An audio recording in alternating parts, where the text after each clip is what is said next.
bertanggung jawab, makzulkan secara konstitusional Prabowo Subianto, Gibran Wakil Presiden, karena pasal 7A memberikan peluang Presiden dan atau Wakil Presiden bisa dimakzulkan secara hukum. Mereka ingin mengkudeta Prabowo dan Gibran sebagai pimpinan pemerintahan saat ini. Ya, mereka akan menggantikan Prabowo Gibran dengan kelompok mereka. Tentu saja ini sudah sangat tercium bau amisnya. Karena dia nggak punya etik. Kalau nggak punya etik udah mundur aja. Ini kalau bicara itu seperti kentut. Bicara tentang etik sudah jelas. Dia manusia yang sangat tidak beretika di negara ini. Tidak bermoral. Bagaimana mungkin dia bisa menganggap dirinya beretika? Mantan presiden dihina. Wapres terpilih dihina. Dipitnah. Etik bagaimana yang dia mau ajarkan ke masyarakat Indonesia ini? Hanya orang-orang gila yang percaya dengan Roy Suryo ini. Hanya orang gila, orang bodoh, orang tolol yang mau percaya dengan Roy Suryo. Utakmu piye, Ros. Dulu Soekarno-Hatta itu dipilih langsung rakyat. Enak gundulmu, minta mundur. Biasa karo pendukungnya Mas Gibran, nyelengut kamu nanti. Ngomong diatur, gaco ngomong. Kamu ngikuti rombongan Roy Suryo. Yo, sekelasmu jlungkep. Ya?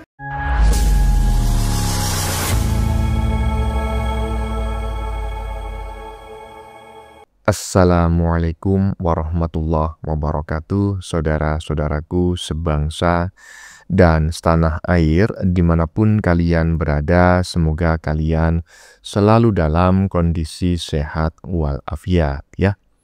Berjumpa lagi dengan saya di Gaspol Update. Kami bukanlah buzzer pihak manapun, kami hanya menyajikan keputusan ada di tangan Anda. Teman-teman, ini ada video yang menurut saya cukup menarik ya, yakni tentang desakan agar Gibran mengundurkan diri. Yang semakin kesini semakin terungkap bahwa sebetulnya tujuan mereka bukanlah mengganti Gibran sebagai wakil presiden, tetapi tujuan utama mereka ternyata adalah menjatuhkan Prabowo sebagai presiden. Waduh. Ternyata sepandai-pandainya menyembunyikan bangkai, baunya akan tercium juga.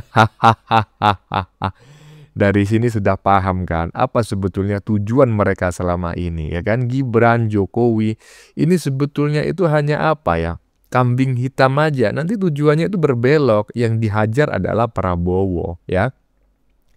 Sementara itu teman-teman ya, si maling panci yang tidak tahu malu itu hingga kini terus dirujak oleh netizen se-Indonesia Raya ya kan. Kebodohannya semakin terlihat, tapi ya bukan maling panci namanya kalau punya malu. Ya jelas nggak punya malu lah ya kan. Dia si muka tembok, ya cuma cekak-cekik aja, cengar-cengir aja. Nah, bagaimanakah videonya dan bagaimanakah respon netizen? Mari kita tonton bersama, kemudian mari kita komentari bersama di bagian akhir video. Ini dia. Agar bertanggung jawab, makzulkan secara konstitusional Prabowo Subianto, Gibran Wakil Presiden, karena pasal 7A memberikan peluang Presiden dan atau Wakil Presiden bisa dimakzulkan secara hukum. Ya, kami Gaspol Update tidak menyebarkan hoax, tidak melakukan fitnah ataupun pencemaran nama baik.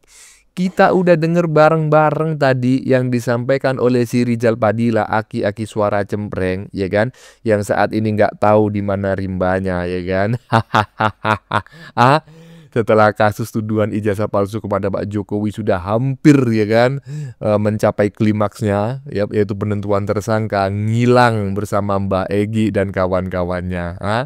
Barusan kita dengar bareng-bareng bahwa tujuannya bukan Gibran, Prabowo bro, Prabowo. Masih percayakah kalian dengan bacotan mereka selama ini? Aduh, lanjut.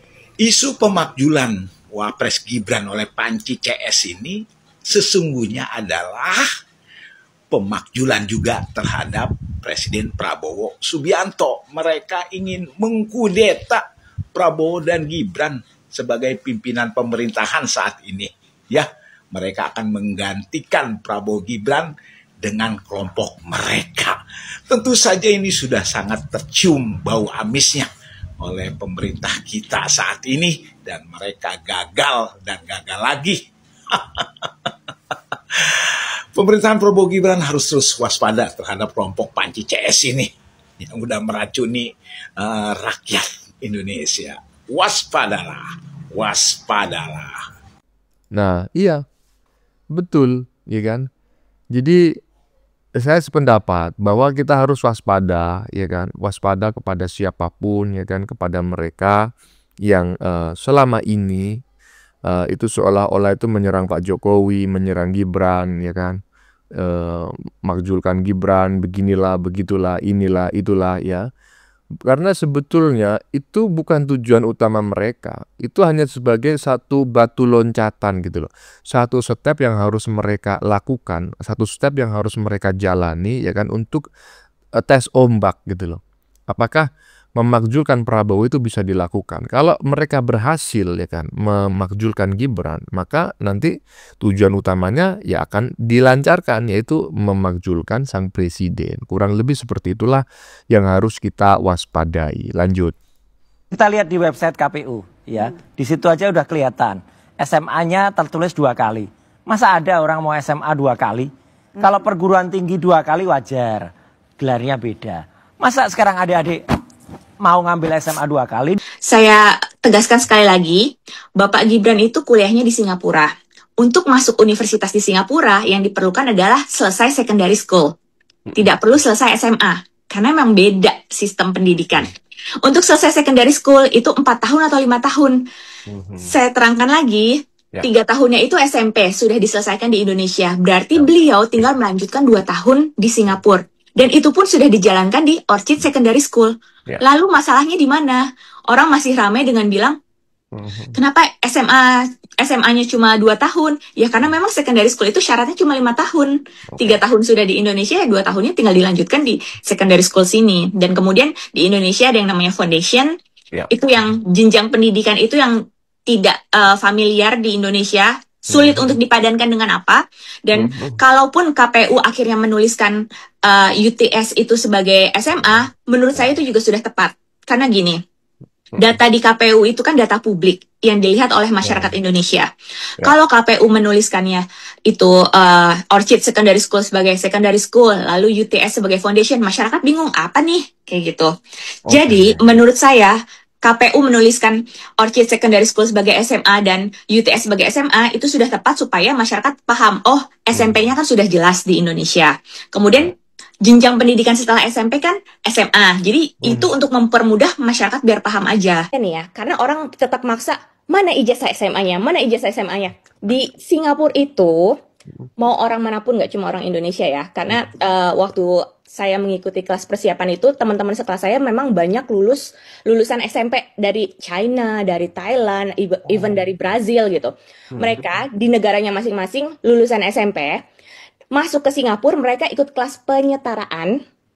Karena SMP pun, lulusan SMP di negara mereka, itu kan sudah masuk 2/3-nya secondary school Singapura. Karena secondary school di Singapura 4 atau 5 tahun. Sedangkan SMP aja udah 3 tahun. Berarti sebenarnya mereka kan sisa 1 atau 2 tahun untuk bisa masuk ke junior college. Nah, pemikiran saya adalah, tentulah orang tua kan maunya yang terbaik buat anaknya. Kenapa anaknya lulus SMP diberangkatkan ke Singapura? Supaya mereka nggak ada gap year. Dan punya kesempatan untuk ikut ujian yang buat masuk junior college itu. Karena kalau bisa masuk junior college, mereka akan bisa mudah masuk ke universitas negeri.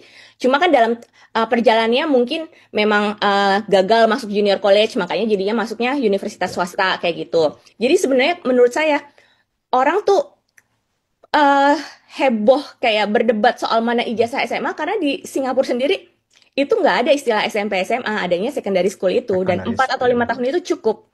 Dan sudah lulus SMP di negaranya masing-masing, itu sudah istilahnya 2/3 jalan untuk lulus secondary school. Jadi pas pindah ke Singapura pun tinggal ikut kelas penyetaraan 1 atau 2 tahun, itu sih. Oke. Iya. Kalau saya, ya kan, seperti ini. Udah. Saya mungkin akan, ya minimal kalau saya masih punya rasa malu gitu ya. Saya akan memohon maaf gitu loh, bahwa saya memang salah. Saya memang bodoh, sok tahu gitu loh. Tapi coba tengok tadi, ya kan? penjelasan dari siapa? Dianya yang saat ini berdomisili di mana itu?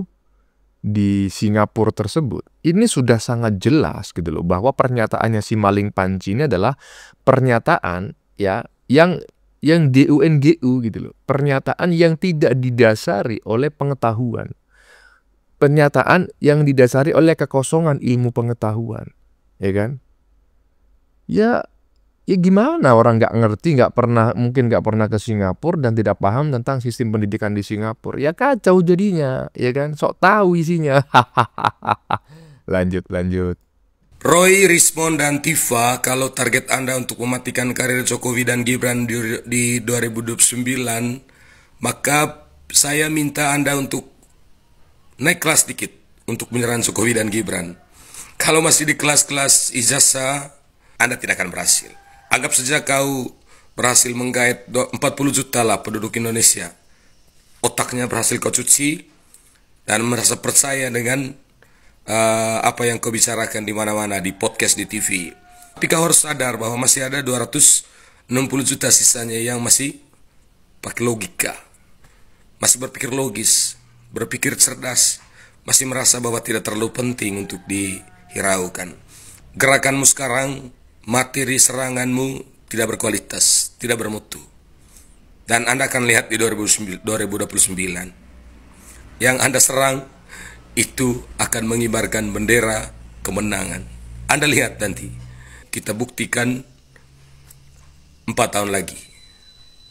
Tidak terasa, 4 tahun tidak lama Pak Roy.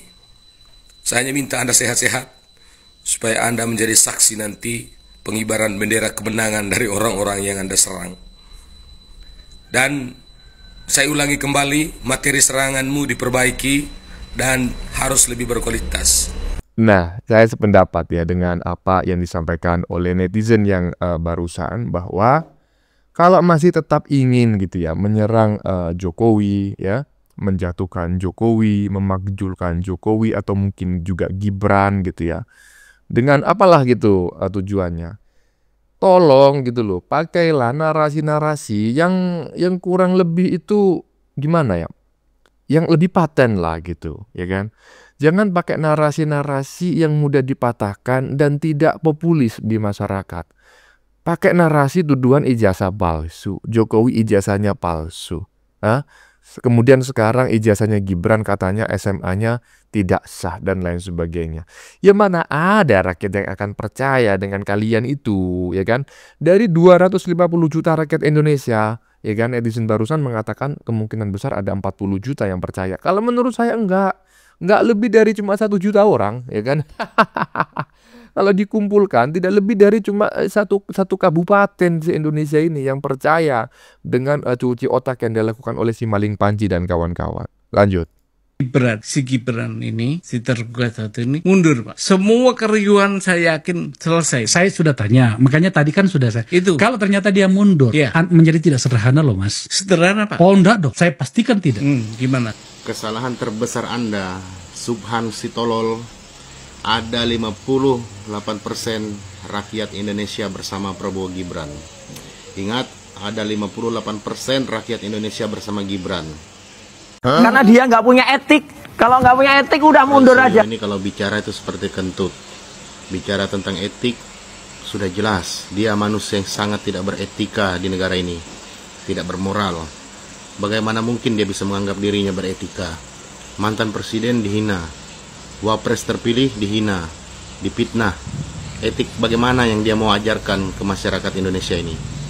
Hanya orang-orang gila yang percaya dengan Roy Suryo ini. Hanya orang gila, orang bodoh, orang tolol yang mau percaya dengan Roy Suryo. Ya, sebelumnya saya memohon maaf yang sebesar-besarnya ya teman-teman ya.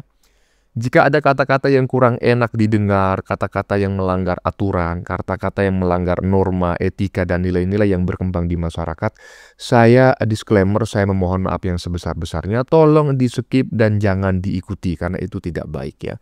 Tetapi apa yang disampaikan oleh netizen barusan, sepenuhnya, ya kan, isinya, sepenuhnya 1000 triliun% saya sependapat. Dan saya sebetulnya juga bisa memahami kenapa netizen ini sampai sakit hati, sampai mengatakan kata-kata mutiara yang mungkin ya kan kurang enak didengar. Kenapa? Ya karena udah tidak bisa menahan diri lagi gitu loh. Ngelihat bacotan-bacotan, fitnahan-fitnahan, ya kan, penggiringan narasi-narasi busuk yang dilakukan oleh si Maling Panji dan kawan-kawan, termasuk yang terbaru ini adalah si Palal itu. Lanjut. Mantan Ketua Umum Partai Muhammadiyah, Din Samsudin, menyarankan agar Gibran mundur secara perlahan sebagai Wakil Presiden. Hal ini disampaikan karena banyaknya berita dugaan ijazah palsunya Gibran. Jika Wapres Gibran ini tetap menjadi Wakil Presiden, akan terjadi skandal besar politik menurut Din Samsudin. Setiap warga negara memang bebas berpendapat dan memiliki hak untuk mengkritik pemerintah. Pertanyaan saya, kalau memang ijazah Gibran ini palsu, kenapa nggak dari dulu digugat semenjak dia menjadi wali kota Solo? Ketika Gibran ini menjabat sebagai wali kota Solo, kan tidak ada tudingan ijazah palsu ini yang muncul ke publik. Berarti KPU sudah memverifikasi keaslian dokumen-dokumennya Gibran. Dan kenapa sekarang ketika dia menjadi wakil presiden banyak sekali tudingan dan isu ijazah palsu ini? Apa karena bapaknya yang dianggap dalam tanda kutip menghalalkan segala cara untuk mendorong Gibran sebagai wakil presiden mendampingi Prabowo? Kalau pendapat gua, Gibran ini kan sudah menjalankan amanah sebagai wakil presiden dan sudah dilantik. Ya sudah, kita biarkan saja dulu dia bekerja dan membuktikan kinerjanya dia sebagai wakil presiden. Kan tidak ada salahnya daripada asal bacot.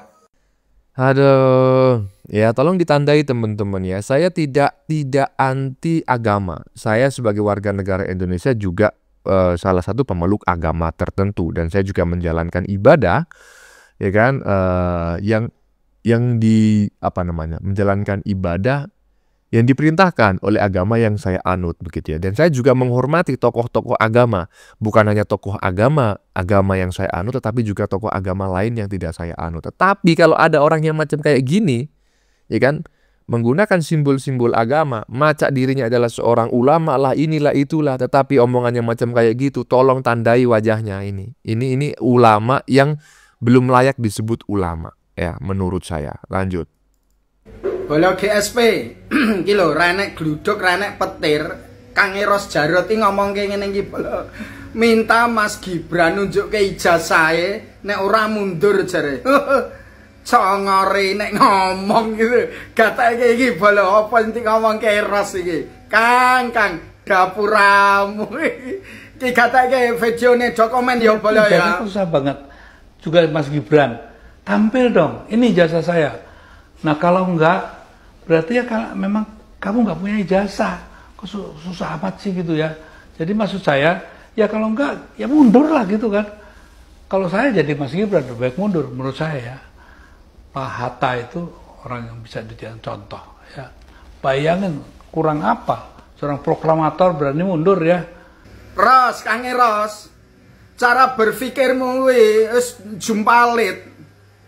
Kowe ngomong nih, Mas Gibran ki tunjukke to ijazahe. Kowe nek ra nunjukke berarti kowe ra duwe ijazah. Ayo tunjukkan ijazahmu, Mas Gibran. Kalau nggak nunjukkan berarti kamu nggak punya ijazah. Tak guys, kesimpulan semudah itu, makanya kamu itu bikin partai Rapayu. Caramu kayak gitu. Cara mikirnya itu gimana? Apa enak hukum di Indonesia itu? Cara pembuktiannya kayak gitu. Terus cara pengambilan kesimpulannya ngono kuwi. Runyam negara ini kalau ngikuti kamu itu.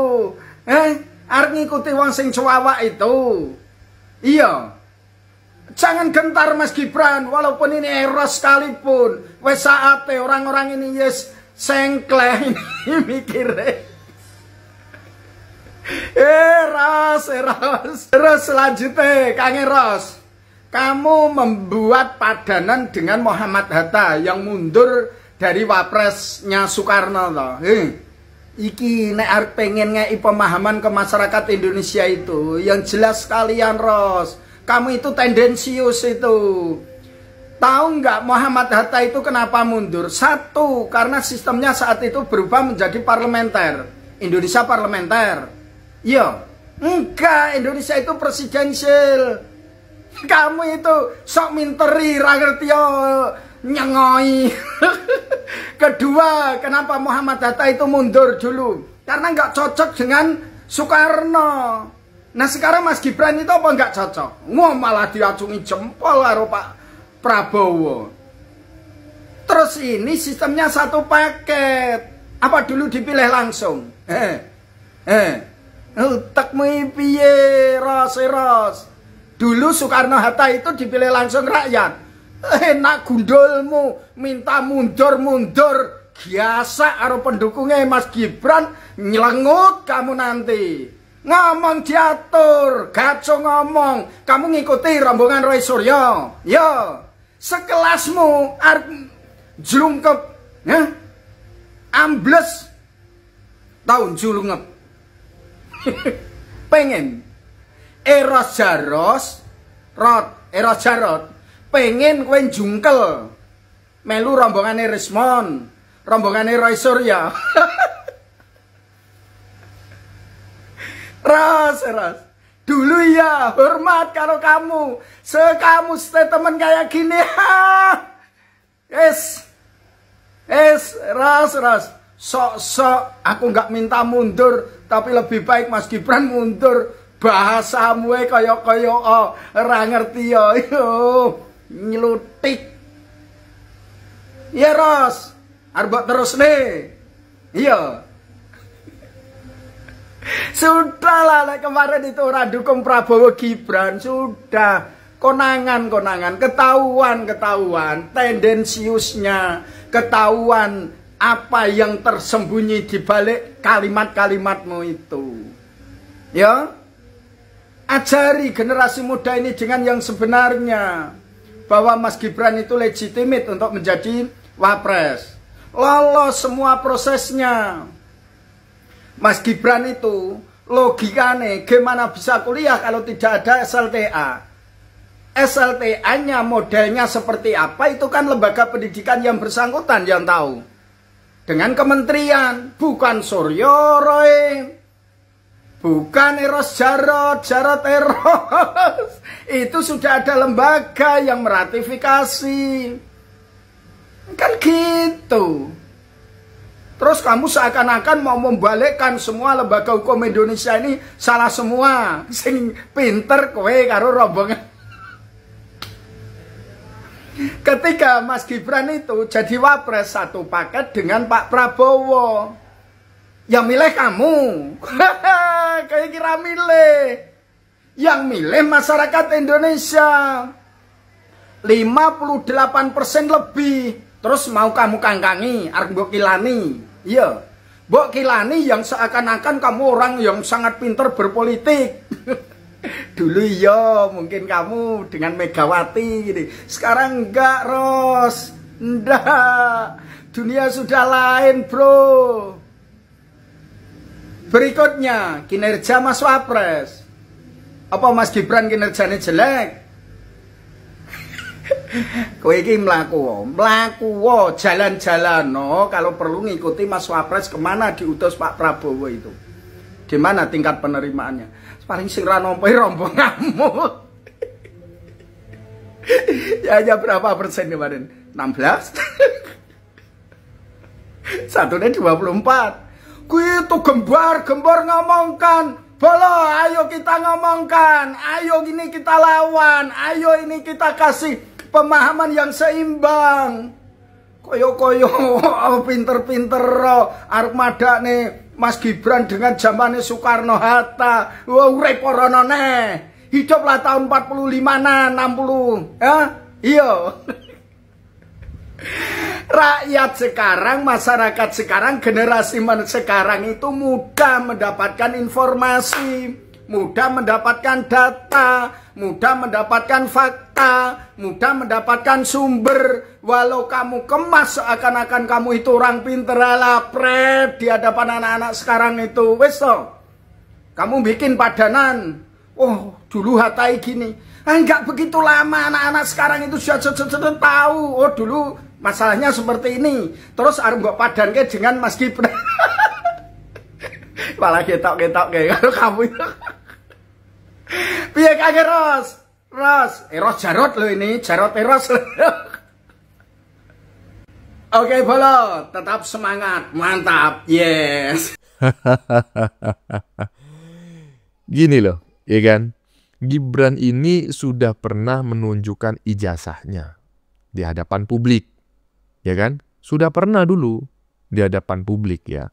Kenapa di hadapan publik? Ya, walaupun tidak di hadapan publik benar-benar publik, tetapi di hadapan di hadapan awak media lah. Tetapi kan disiarkan, ya kan? Bisa disiarkan di berbagai media. Masih aja diragukan ijazahnya, ya kan? Coba bayangin, ya kan? Apalagi yang diminta, apalagi yang diperlukan. Aduh, lanjut. Pak Halal,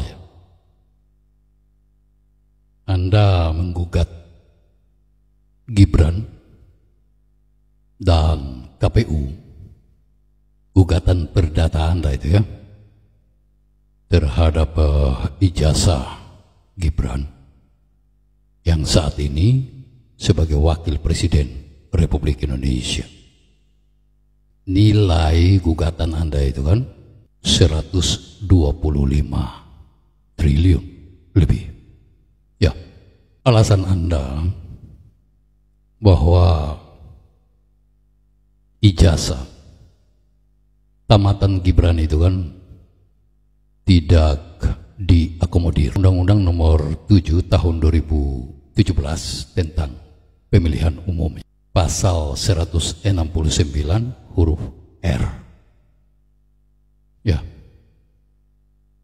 bagi saya Anda itu mengabaikan pemahaman tentang apa itu kesetaraan.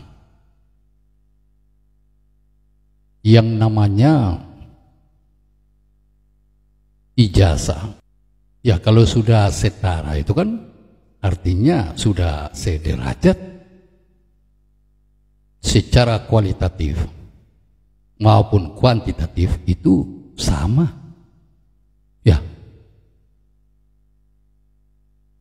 Jadi kalau sudah setara, sudah sejajar, ya, sudah sederajat, maka jika ijazah SMA dan yang sederajat, ya, artinya sama tingkatan menengah atas, baik itu SMA, SMK, ya, dengan berbagai jenisnya itu, maupun paket C, di dalam negeri dipakai untuk melanjutkan pendidikan, dipakai untuk bekerja, ya, maupun dipakai untuk sebagai persyaratan calon pejabat publik, maka kalau sudah setara, ya, sederajat, ya, ijazah dari luar negeri itu kan dipakai juga untuk keperluan yang sama. Ya, aneh Anda ini. Mari kita lihat lebih detail ya. Pasal 169 huruf R Undang-Undang nomor 7 tahun 2017 tentang pemilihan umum. Ya.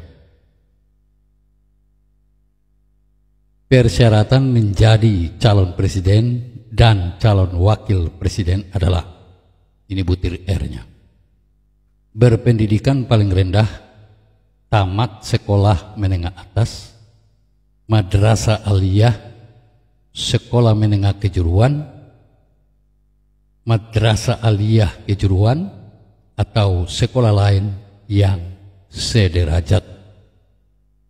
Lalu, ya, Anda pun harus melihat itu.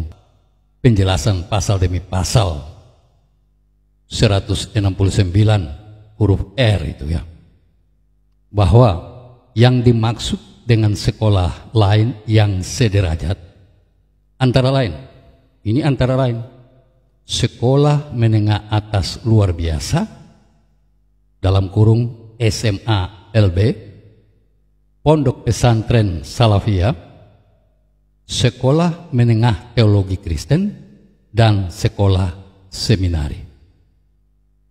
Tetapi tidak hanya sampai di situ. Diterangkan juga bahwa kesederajatan pendidikan dengan sekolah menengah atas ditetapkan oleh pemerintah dan atau pemerintah daerah berdasarkan ketentuan peraturan perundang-undangan. Ya. Nah, saudara Suban Palal ini, Anda harus lihat itu. Keputusan Dirjen Pendidikan Dasar dan Menengah nomor 33 garing MPK titik D garing KS garing 2018 tanggal 18 Januari 2018 ya. Anda bisa lihat itu lampiran 1 keputusan dirjen tersebut sampai dengan lampiran 5 supaya Anda mengetahui bagaimana prosedur syarat-syarat penyetaraan itu ijazah ya, standar pelayanan penyetaraan ijazah. Anda lihat itu lampiran 1 sampai dengan lampiran 5, lalu Anda bisa mengetahui dasar hukum daripada keputusan dirjen tersebut. Di antaranya itu Undang-Undang nomor 14 tahun 2008 tentang keterbukaan informasi publik sampai dengan peraturan Menteri Pendidikan ya mengenai hal dimaksud ya. Lalu berdasarkan keputusan dirjen itu yang dasar hukumnya yang tadi saya sebutkan berbagai undang-undang dan peraturan Menteri Pendidikan, maka ya dikeluarkan ya tentunya setelah melewati proses verifikasi dan lain sebagainya, konversi nilai dan lain sebagainya, lalu dikeluarkan itu surat keterangan Dirjen Pendidikan Dasar dan Menengah Kementerian Pendidikan dan Kebudayaan nomor 9149 garing D.D1 garing KS 2019 ya, yang menerangkan kesetaraan pendidikan Gibran di UTS Inserts Sydney dengan SMK Peminatan Akuntansi dan Keuangan di Indonesia. Jadi kembali lagi, Anda semestinya tidak mengabaikan pemahaman Anda tentang kesetaraan, kesederajatan, bahwa dengan adanya surat keterangan tentang kesetaraan, ya, kesederajatan dari Dirjen Pendidikan Dasar dan Menengah itu, maka sah, ya, absah legal ijazah yang dipegang oleh Gibran, ijazah luar negerinya itu ya bisa dipakai antara lain sebagai persyaratan untuk menjadi ya, calon wakil presiden Republik Indonesia, dan itu yang dimasukkan di KPU ya.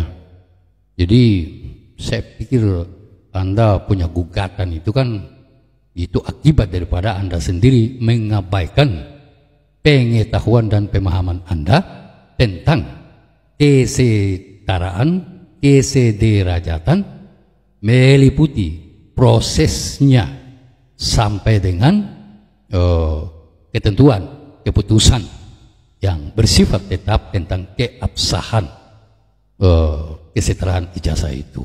Ya. Gimana menurut teman-teman pernyataan panjang, komentar panjang yang disampaikan oleh Bapak Felix barusan gitu ya, kurang lebih komentarnya itu wah cukup panjang kali tadi ya. 9 menit lebih gitu ya, mengomentari tentang ya ijazah Gibran yang dianggap tidak sah sebagai syarat pencalonan wakil presiden dan lain sebagainya. Tidak perlu saya ulas panjang-panjang karena sudah kita dengarkan bareng-bareng. Ya, saya mengundang teman-teman untuk berkomentar saja bagaimana pendapat kalian ya. Silakan tulis di kolom komentar, baik Anda yang setuju maupun yang tidak setuju dengan isi konten ini. Dan sebelumnya saya memohon maaf jika dalam penyajian konten ini ada kata-kata yang menyinggung, kurang tepat penggunaannya, atau ada data yang dianggap keliru atau salah. Saya memohon maaf yang sebesar-besarnya. Kita jumpa lagi di lain video. Salam NKRI.